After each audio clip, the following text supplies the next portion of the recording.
So, welcome to Jumbo IS and welcome to our lecture series called Daily News in Shorts. In this lecture series, we try to cover that day's newspaper or the important news items in that day's newspaper in a very short span of time, like around 20 minutes.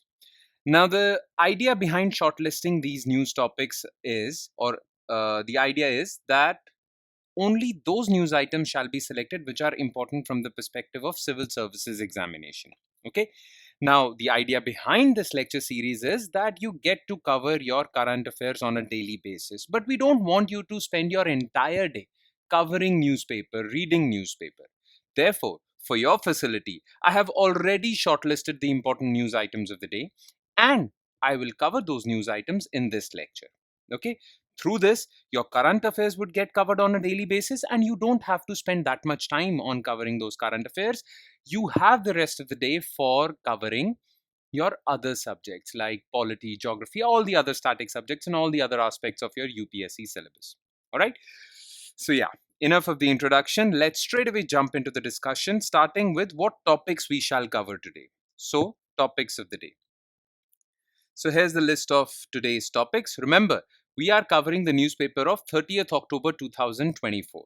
And we will focus our attention on these four topics, starting with National Ayurveda Day, which was celebrated on October 29th. Then we'll shift to relevance of UNRWA. Recently, Israeli Parliament has decided to ban United Nations Relief Works Agency, okay, UNRWA, which works for the relief of Palestinian refugees. So we'll talk about this news item. It is a very significant development. Then recently, a few elephants were found dead in Bandhavgarh Tiger Reserve, which has brought this tiger reserve into the forefront. Therefore, chances are that questions might be asked from this tiger reserve. Therefore, we'll discuss this tiger reserve. And recently, a Tamil actor launched a new political party, and in his inaugural address, he actually named two women. Okay, Velu Nachiyar, who fought the British, and Anjalai Ammal, who joined the non-cooperation movement along with Mahatma Gandhi ji. So he said that these two female freedom fighters and these two females, historical female figures, are his ideal, and his party's political ideology would follow their political ideology. Okay, so who were these historical figures? As you know, in your UPSC syllabus, contributions made by females in freedom struggle is an important part of your syllabus. Okay, so we'll talk about these two famous female personalities. So these are the four topics. Let's jump to, or let's straight away start the discussion, starting with topic number one, which is National Ayurveda Day. Okay, so every year on the occasion of Dhanteras, National Ayurveda Day is celebrated. Dhanteras is also celebrated as Dhanvantri Jayanti. So it is on this day that Dhanvantri was born. So Dhanteras, along with Dhanteras, we celebrate Dhanvantri Jayanti. So from 2016 onwards, Government of India has decided to celebrate the birth anniversary of Dhanvantri, which falls on Dhanteras, as National Ayurveda Day. Okay. So on this occasion, Prime Minister Narendra Modi launched various health-linked projects to the tunes of 12,850 crore on October 29. Now, National Ayurveda Day is celebrated on Dhanvantri Jayanti, which is also believed to be the birth anniversary of Dhanvantri. And this practice of naming Dhanvantri Jayanti as National Ayurveda Day has started since 2016. Now let's talk a bit about Dhanvantri. Okay, what is his role in Hindu mythology? So the birth anniversary of Dhanvantri was chosen to mark the Ayurveda Day. Dhanvantri is considered the god of doctors, or he's considered the doctor of gods or physician of gods. He is believed to have appeared from Samudra Manthan between Devas and Asuras. This is the mythological significance.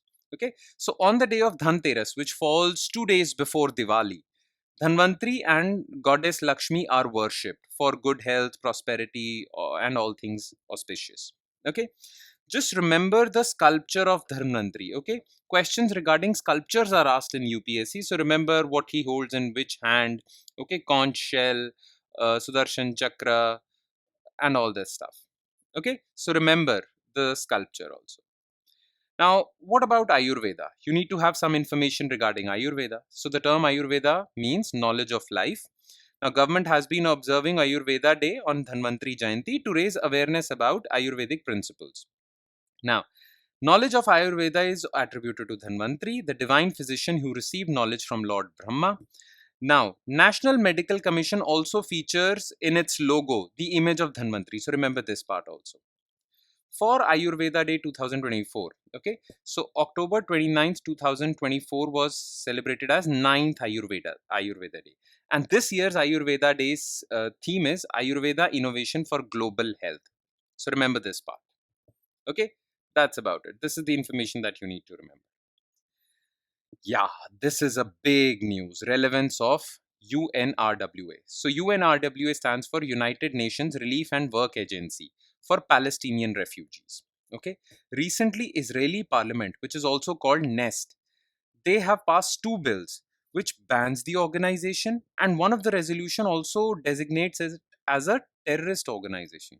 Okay, now this is a big thing because Israeli parliament has decided to cut all ties with UNRWA. Israeli parliament says, or Israeli authorities say, that they are working with Palestinian terrorists, but UNRWA actually works for the relief of Palestinian refugees. Okay, so what are these bills all about? So two bills are passed by Israeli parliament. One bill bars or bans UNRWA from operating in any office that lies in Israel's territory. And remember, Israel controls Palestinian territories also.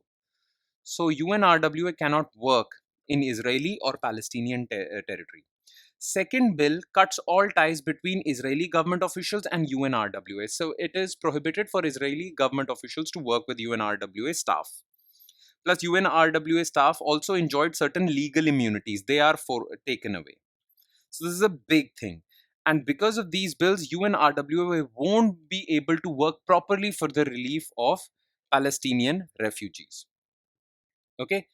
Now, about UNRWA. So some facts you need to know about UNRWA. So it was established in 1949 and it began operations in 1950 to provide aid to about 7 lakh Palestinians who were forced to leave their homes during Arab-Israel War of 1948. And when Israel was formed, so 7 lakh Palestinian refugees were dislocated.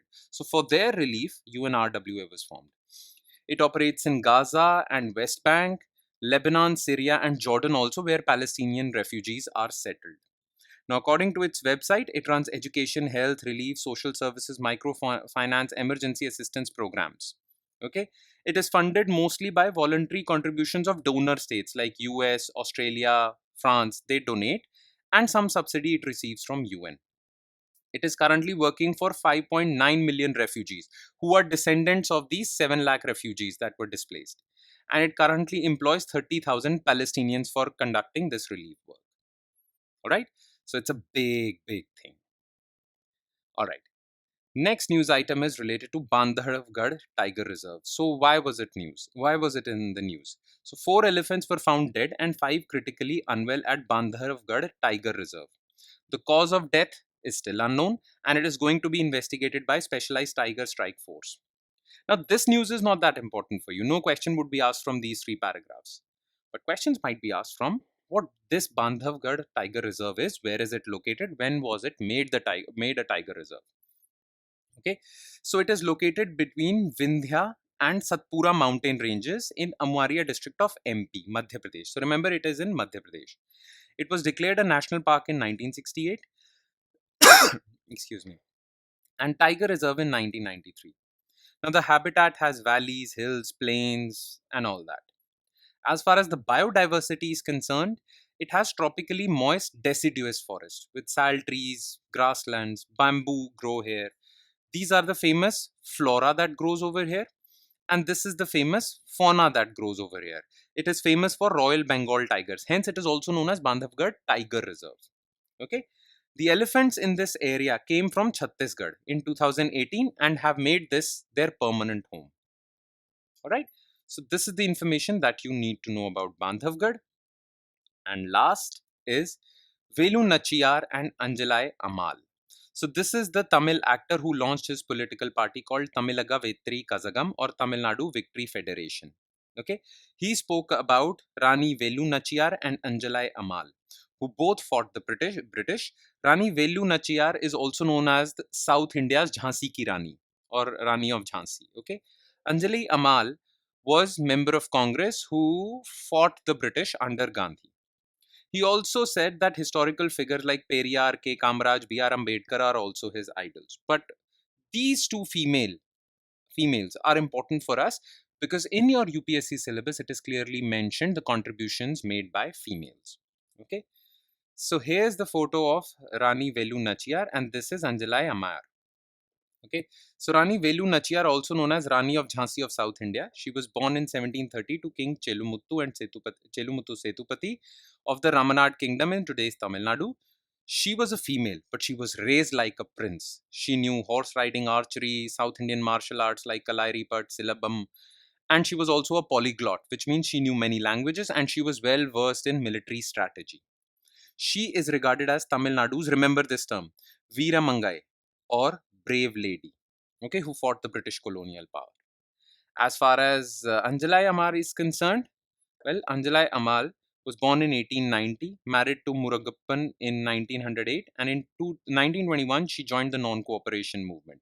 She participated in Neil statue satyagraha also, when the statue of Colonel Neil was being raised in Tamil Nadu, was being constructed. She protested against that because Colonel Neil was responsible for killing many people in 1857, revolt of 1857. She participated in Salt Satyagraha, Quit India movement. She also presided over All India Women's Congress in 1931 in Madras, and she was the first woman to be elected to Madras legislature representing Congress party, and she died in 1961.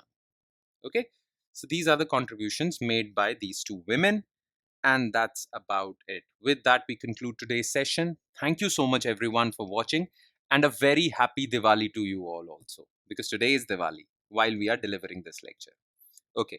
On that note, I'll be signing off. Please do not forget to revise this lecture also. Just take 20 to 25 minutes to revise this lecture from our PDF file that is going to be shared on our Telegram channel.